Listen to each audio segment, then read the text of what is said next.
What makes a good dinner roll? Buttery, for sure. It has to be moist, it has to be savory but with a hint of sweetness. It has to be served warm, and it has to be fresh. And my Kabocha brown butter Pull-Appart dinner buns deliver all that.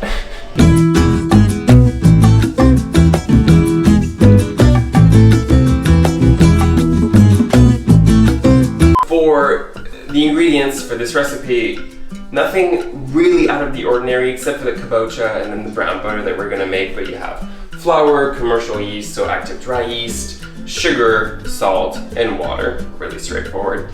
And for the equipment, it's a bit more specific. We're gonna need a KitchenAid with 2 attachments. We're gonna need a food processor, which if you don't have, that's totally fine.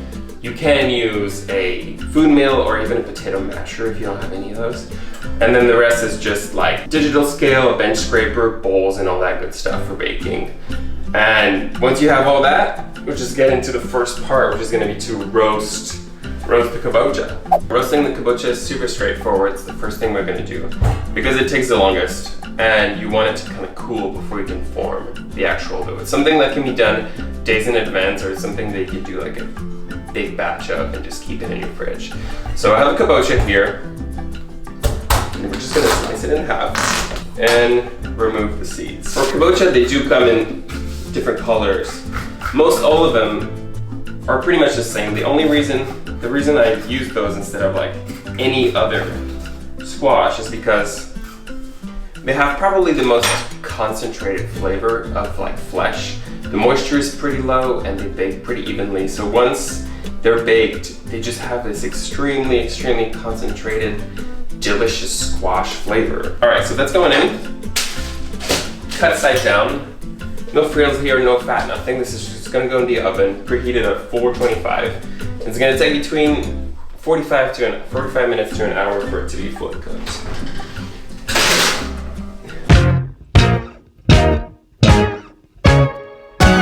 All right, now that we have some time on our hands, that the kabocha squash is in the oven, we're gonna be prepping sort of all the other ingredients. And we're gonna start with making the brown butter, which sort of a few rules that you may have known about brown butter completely goes out the door when it's for a baked good like this. So we're essentially gonna really scorch that brown butter to a level so that these really, really high intensity flavor notes can really carry through the bread, as opposed to making sort of like a really gentle brown butter. So 1 whole stick of butter goes into a little pot, and we're gonna take this pretty far. The only thing that's important, you don't need to necessarily really babysit this because we're taking it really far, but the only thing you wanna do is just make sure you scrape the bottom every now and then so that the milk solids within the butter don't just stick to the bottom of the pan. Once it starts browning, it's gonna go super fast. So we see here, we're at a pretty dark point. There's still a little foam. You get a lot of pretty dark milk solids. We're gonna take a bit further. We're gonna take the milk solids to pretty much black, so fully burnt. But I swear to God, the best baked goods I've ever had with brown butter were with fully scorched brown butter. And you can drag me all you want for that, but try the recipe before judging the brown butter. So now the brown butter is fully finished. You can see, if only you could smell that, it's such a beautiful and intense smell. So we're gonna take it out of here. Just be careful at this point. Obviously, it's gotten to the point where it's extremely hot. And then you're gonna wanna make sure also all the milk solids are coming in with you. Because like I said, this is what's gonna give a lot of flavor to your buns. At this point, we're gonna do something really interesting, but also pretty common if you've baked with brown butter, is we're gonna chill the brown butter, but so that we can bring it all back together instead of it being solidified as fat and solids at the bottom. We're gonna sort of re-emulsify it together. It sounds a lot more complicated than it is. So I'm just gonna make a quick ice bath. Just be aware, you're playing with very hot fats and very cold water, so you don't wanna mix them. And just a splash of water here. Nothing crazy, we're gonna put this on top. Every now and then, gonna sort of mix it all together so that at the bottom that's a bit cooler, gets mixed up with everything. So that's gonna take probably a few minutes.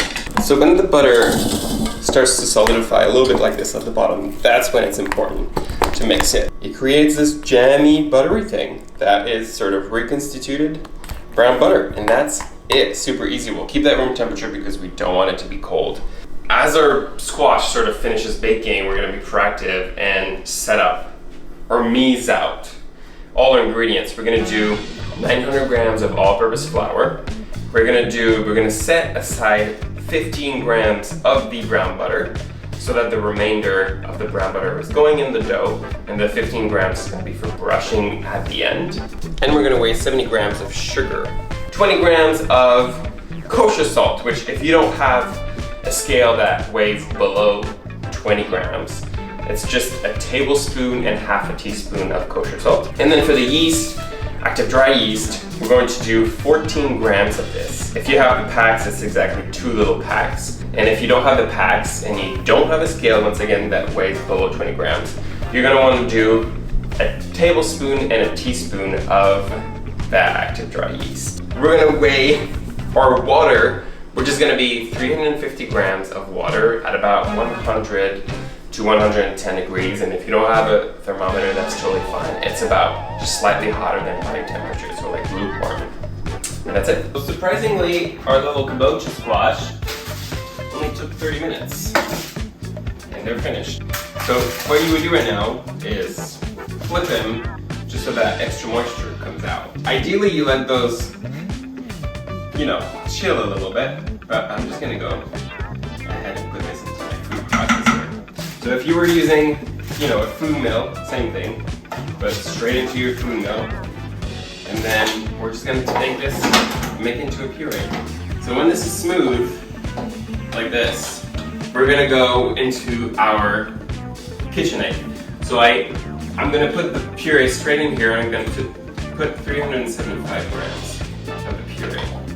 It should be about a small squash, but if there's leftover, just save it and eat it. It's delicious. 355.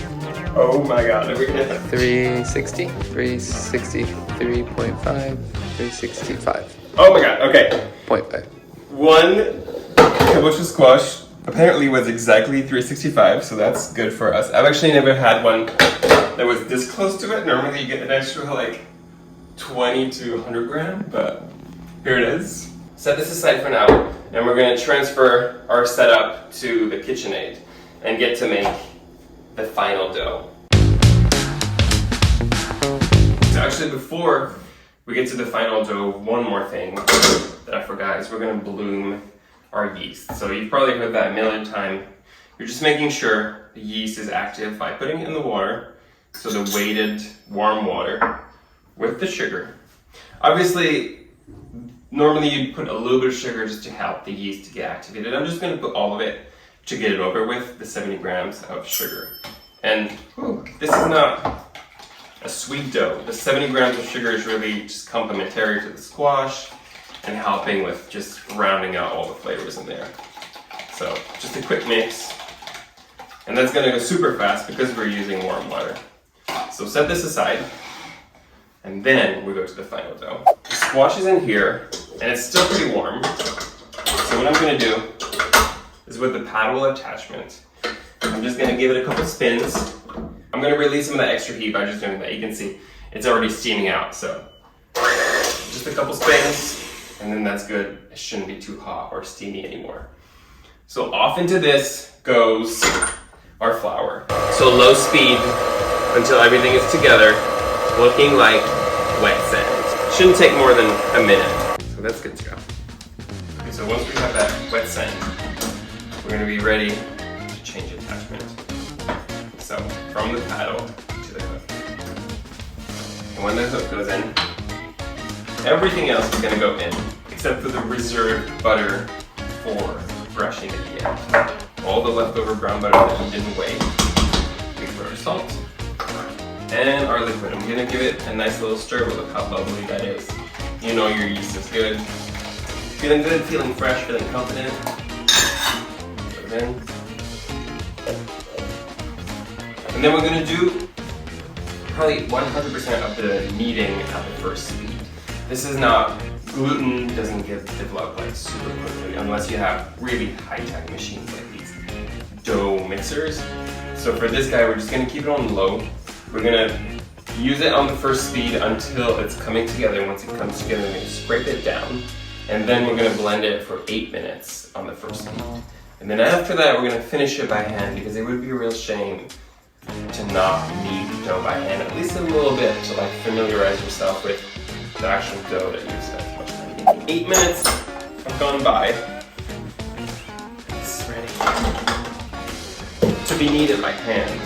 So if you have not kneaded a lot of dough by hand, this is the perfect opportunity for you to like familiarize yourself with it, learn how to do it, because it's a stiffer dough.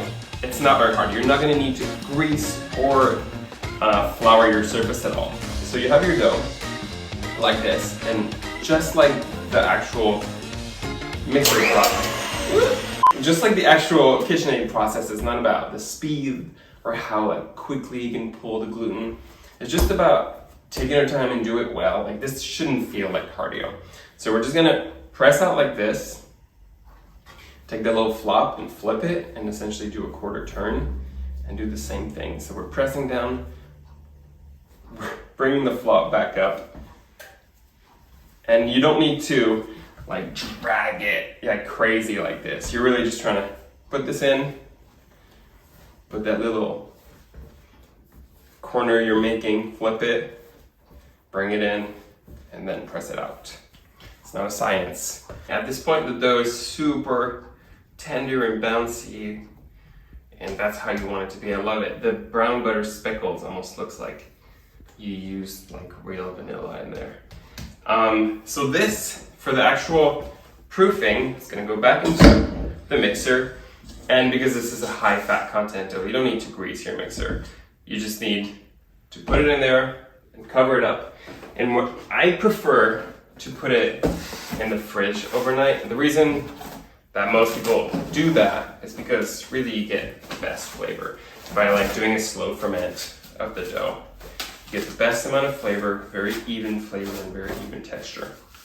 So I really like doing that in the evening, put it in the fridge overnight. And then another really incredible thing about commercial yeast is that essentially the yeast, the little particles of yeast, when they are put in touch with sugars and flour, they start puffing up. But once they've sort of processed all the sugar and protein that's near them, they just stop. And they're not going to carry on puffing until you do the punch down and then you do the final shaping. So that's why there's a huge amount of room to forgive. Like if you want to proof them in the fridge for 12 up to 24 hours, you're good to go. You'll be just fine. So that's another real cool thing about commercial yeast. And if you do it room temperature, all you're going to want to care for is it to triple in size, and then you'll be ready to go. So off we go. So I have a swap here that I made last night at about 8 o'clock. So it's about like 14 hours old, and it's ready to be shaped. It's pretty incredible. But before we do so, I just want to prepare my dishes. So the whole point here is to make sort of proper pull-apart dinner buns, right? So I'm going to do them on a quarter sheet tray. If you don't have one of those, you can use a full one, and we'll just not fill it entirely. And I'll show you how many we're going to put in here.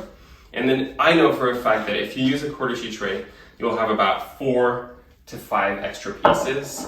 And I'm just going to use a little baby cast iron pan to make sort of an individual portion of pull-apart buns. So you could use anything really. If you don't even have a quarter sheet tray, you could use a cake pan. You could use a big sort of skillet. I really overdid it with the butter here. So just a couple teaspoons of butter is enough. The shaping actually is really incredible. It doesn't need any dusting or any flouring because the dough is perfect as it is. This is not necessary, but it's probably the most fun part is to punch it down. Get rid of most of the gas that's in there, and then we can fold it over. I'm going to flatten this out just to help portion it. I'm going to portion them all into about 25. As I'm saying, it's not sticky, it's sticking to my table. We're gonna portion this into 60-gram balls. I'm just flattening this out for now, so it's easier to portion it. So like, we'll make strips, and then we'll turn the strips into little portions. You know what I mean? So it's easier to portion. All right, so if you do have sticking happening on your dough, on the surface you are portioning, it's really important that you scrape it off, because the more sticking you have, the more sticking is gonna happen. You know what I mean? You have to just like clear the slate, and then you're ready to go. So 60 grams.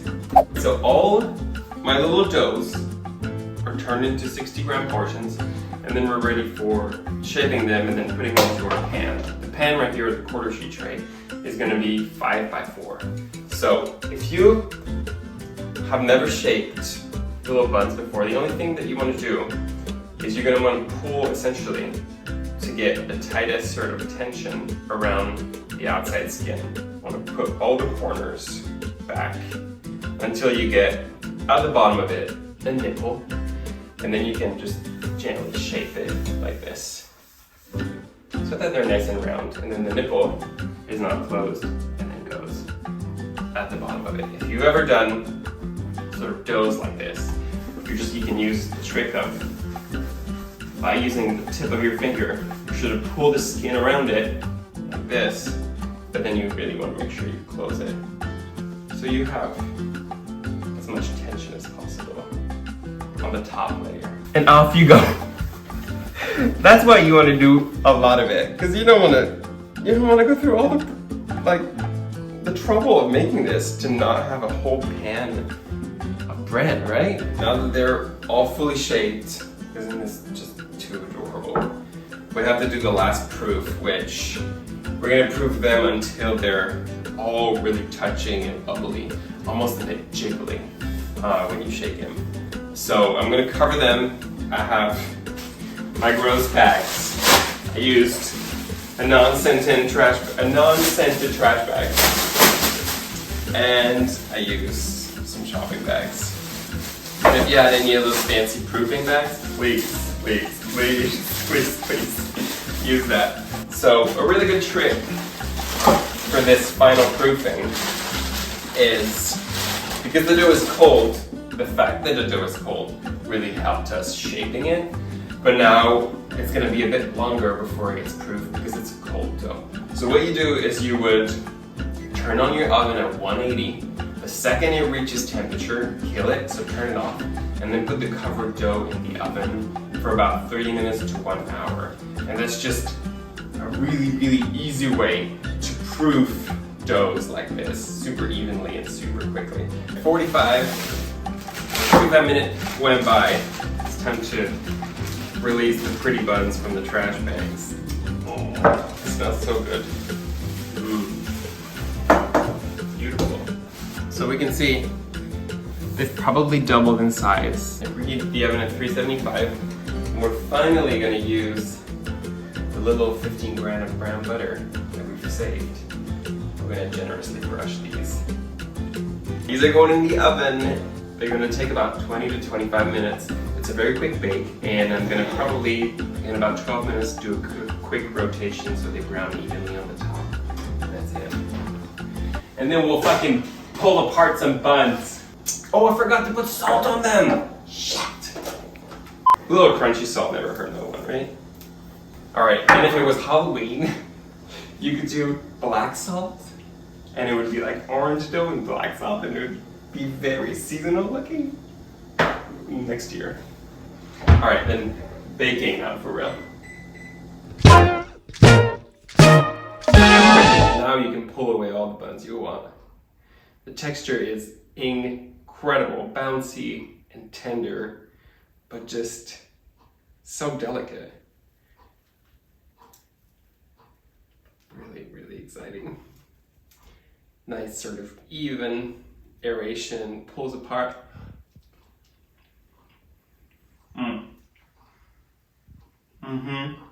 All in all, this is sort of a front-loaded prep kind of recipe, but the actual bread part, the actual making a dough from scratch is super easy. You really couldn't get easier than that. It's just about using the ingredient, preparing the butter, mashing, roasting and mashing the squash to get this almost turmeric-y looking golden bread with a beautiful sort of nutty butter aroma. Make the buns, share the buns, and like and subscribe. I